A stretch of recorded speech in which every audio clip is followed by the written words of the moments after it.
Hey there, Sharon Horne-Ellstrom here. Welcome to day 20 of our Supersize You annual challenge. Today we're talking about the Supersize acronym, and I'm aligning it with the life framework areas that we talk about every year.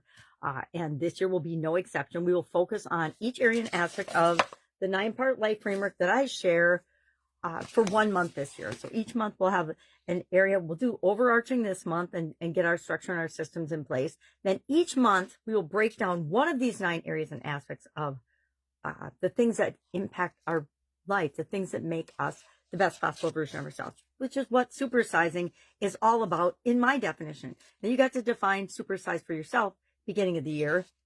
And guess what? Maybe you didn't pick the perfect definition for you yet, but that's the cool thing about this challenge.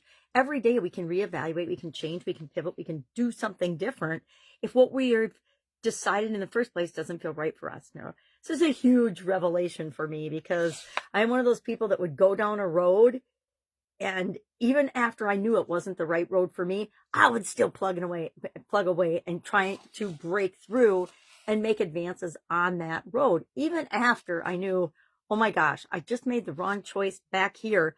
Let's stop and learn all the lessons that we learned by making the wrong choice and make a different choice and do something different. It took me a long time to figure that out, like a couple of decades, which is quite sad when I think about it. But it's the way life is. It's our human experience. We're all here to experience different things and grow in the ways that are right for us. And we don't know what that is in advance. I mean, if we did, if we were fortune tellers and we could know that, then we would make the right choice every time along the way. I don't know about you, but I definitely have not done that. So today we're talking about, and P, of course, in Supersize stands for our physical health and well-being. I know you can't see this, but I'm creating it as we go through this challenge, and I will do it in nice dark letters, or I'll make a professional sign. Maybe I'll start doing that.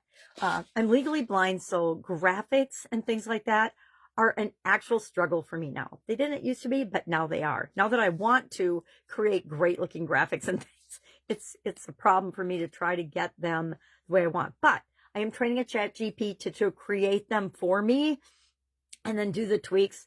But even then, I found that as I transfer them and use them, there's still mistakes in them. And so I'm going to hire someone to actually help me with that and fix that for me. So today, physically, how does your physical health and well-being, we're just going to answer this question today for each and every one of us, impact your ability to become the best possible version of yourself? So I am turning off my alarm.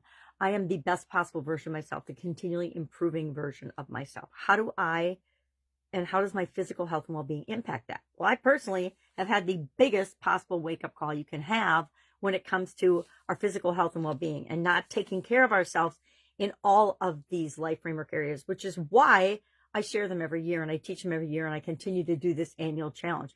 It's for me as much as it is for you, because I know that if we ignore any area or aspect of our life long enough, or if we abuse ourselves long enough, life is going to send us a message and say, hey, or we're just going to die. Let's be honest. I am so lucky to just even be here because my life was going off the rails in about 4 or 5 different of these 9 areas at the time that I had a sudden cardiac arrest. And I was fortunate enough to be in the right place at the right time where somebody could help me and revive me till the emergency people got there, and then put me in a coma for a couple of weeks so that I could do what I needed to do and my body could do what it needed to do so that I could still be here.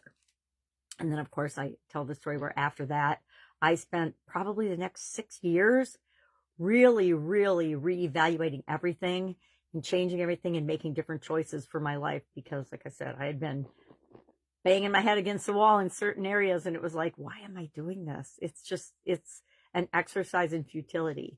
So today, I want you to think about, how does your physical health, your physical environment, anything that has to do with physical nature, real solid things, how does that positively impact or negatively impact your ability to grow and be the best possible version of yourself, to supersize?